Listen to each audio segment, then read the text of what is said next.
Live from the Washington, D.C. area, it's the Inside Scoop, Emerald Planet. All the ecology news that our viewers want to know.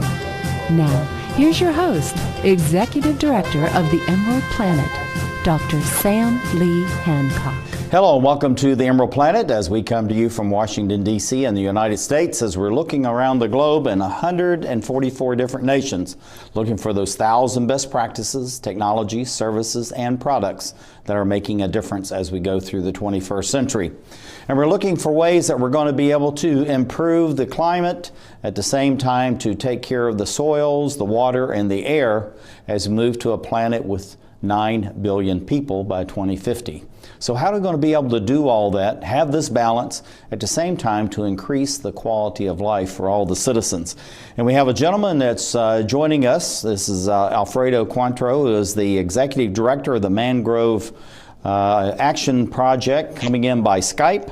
And sitting right beside me is our special guest who's been on before, no stranger to Emerald Planet, Sadir Sukra, who is the Outreach Specialist, Biodiversity for Livable Climate, DC chapter, and he's, as you can see, in the studio. So, Alfredo, welcome to the Emerald Planet TV. Thank you for inviting me. Glad to have you here. Tell us a little bit about your organization, and has a very interesting name.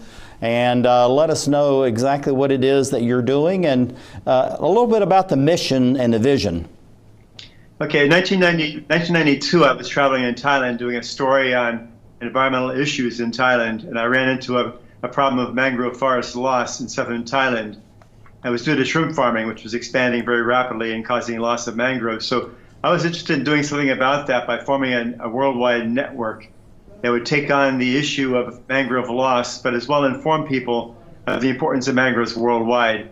And the network was very successful in finding other groups that were working in other nations, from Indonesia and Malaysia to India and so on, Ecuador and Honduras. And all these different groups were working for many years to try to preserve the mangroves, and were fighting against basically efforts to destroy them from development pressures. And so we tried to form an organization that would raise awareness about those kinds of problems and help the local people to retain their resources, which the mangroves provide. And Mangrove Action Project is more than a network. We also are doing work restoration-wise. Okay, tell me it's ready. Education of the local people. The work that you're doing is, many people would say, that's very interesting, but what are mangroves?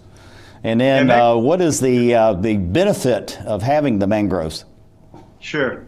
Mangrove forests are very important ecosystems. They're a rainforest, basically. They're a coastal rainforest, and they live along the coast of tropical and subtropical continents, and including in Florida, in the U.S. and so on. Florida, Texas, even the Louisiana area has some mangroves. So we're trying to help raise awareness about the importance of these. They're a tropical rainforest, like I mentioned. They live in brackish water conditions, and they are able to survive saltwater conditions through building up resistance through getting rid of the salt in their leaves, or their root systems can filter out the salt, and they're able to survive basically where other plants cannot survive.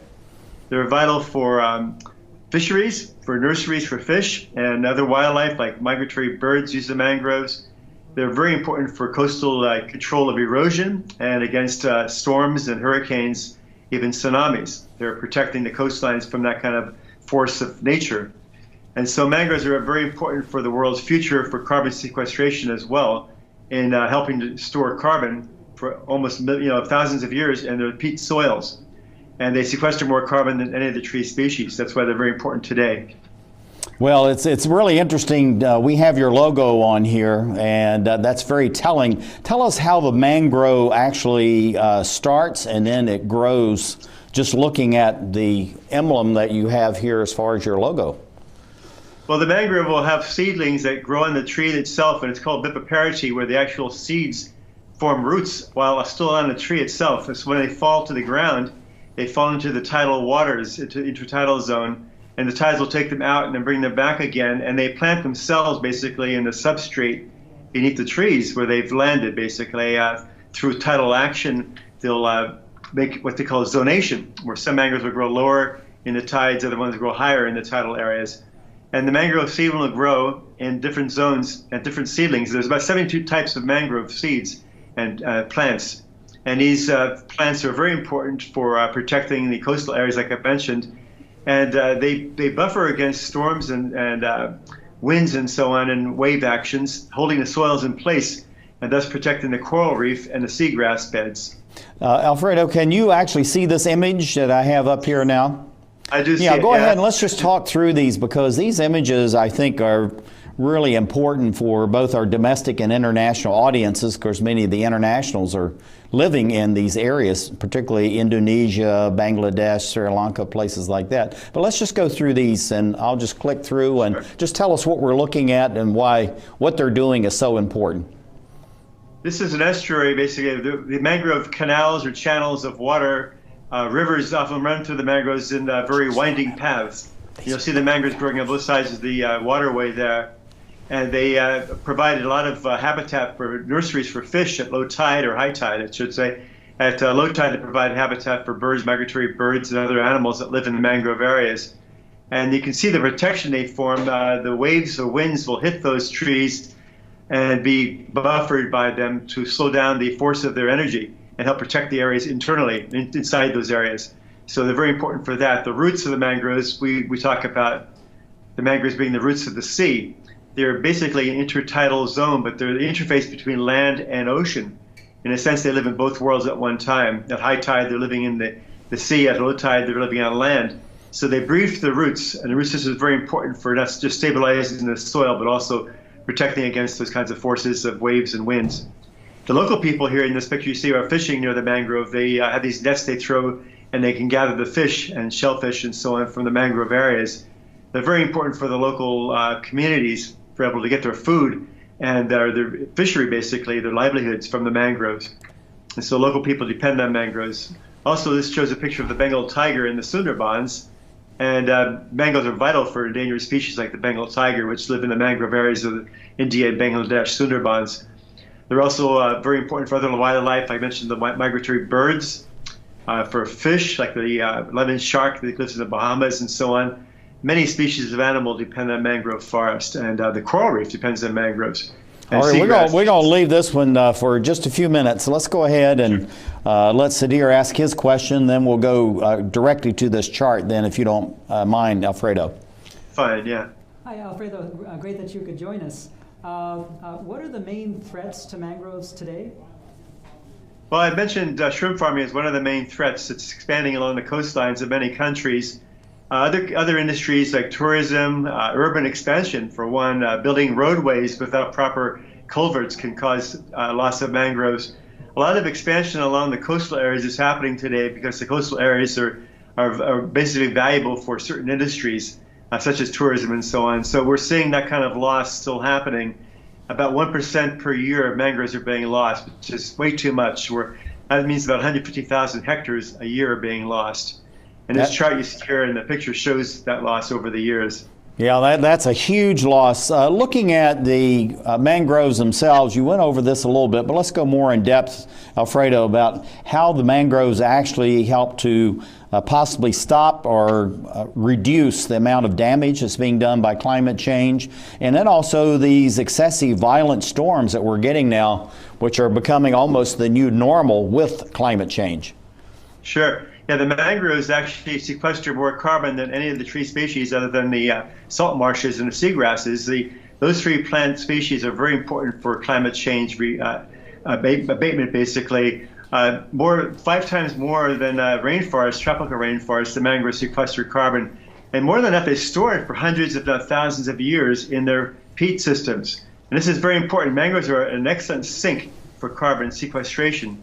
But when they're cleared or destroyed for developments, they become a source of carbon, releasing a lot of the carbon they've stored over the millennia back into the atmosphere again. And this is very detrimental for climate change issues. So we're really endorsing the idea of not only restoring the mangroves back to where they were as much as possible, but also conserving whatever is left, because only half the mangroves still exist. Less than half still exist on the planet Earth. About 15 million hectares remain, possibly less than that now. And we're trying to say to people, please keep your mangroves intact, help restore them in places that are needing restoration, and we can then recover some of the positive benefits of mangrove restoration and conservation through climate change mitigation. Now, we're working with an organization and also have been on Emerald Planet several different times where they have what they call ancient and giant trees all over the planet. And they're actually now cloning trees that go back 3,000 to 6,000 years, which scientists say you can't do it, but these guys are doing them by, the millions and planting them all over the planet. Looking at the mangroves, do you have that same dynamic with mangroves that you have with the sequoia and the redwoods and others? Well, they don't live as long as sequoia, for instance. They live to be, sequoia can live 4,000 or more years. Mangroves have a shorter lifespan because they're a tropical forest, and they'll die and other plants will grow up from among the dead plants. But the mangroves do have a long ecosystem existence in places like Thailand and so on. There's evidence that they've been around for millions of years, and a big biodiversity of mangrove exists in those areas. One of the problems we see in trying to restore mangroves today is you're trying to plant one species, usually the Rhizophora or the red mangrove, avoiding the problem of other species planting. This causes loss of biodiversity, which we're trying to discourage and try to encourage more normal or natural restoration techniques. We're about running out of time here, and okay. You've done an absolutely fantastic job in sharing this about mangroves. What is your organization doing as far as saving the mangroves? And I think this may be a picture of one of those. Yeah, this is called a community-based ecological mangrove restoration, CBEMR, and we're using that term to define the involvement of local communities in actually restoring the mangrove hydrology by basically opening up the channels again that were running with water that help feed the mangroves the nutrients they need and help the substrate develop the mangrove area so it can come back again naturally. And this will in turn reduce the problems of monocultures and so on. We're trying to get more biodiversity back into the mangrove restoration to restore the ecosystem functions. Well, I'll tell you, it's very impressive what you're doing. We're running out of time. One thing, how can people get involved with you? And secondly, what do you see for the growth and expansion of Mangrove Action Project over the next 5, 10, and 15 years? Please come to our website. It's mangroveactionproject.org and check us out there. We have a lot of information there and things you can do. We're asking people to join us, help support us through donations or for volunteer work. We have offices in Thailand, people working in Cayman Islands in the U.S. and around the world, actually, we have projects. So please get involved if you can through our website. Okay, well, thank you very much. This is Alfredo Quarto as the Executive Director of Mangrove Action Project. Sadir Sukra is Outreach Specialist for Biodiversity of Livable Climate, sitting right beside me. And thank you for being with us as we look around the globe to create the Emerald Planet.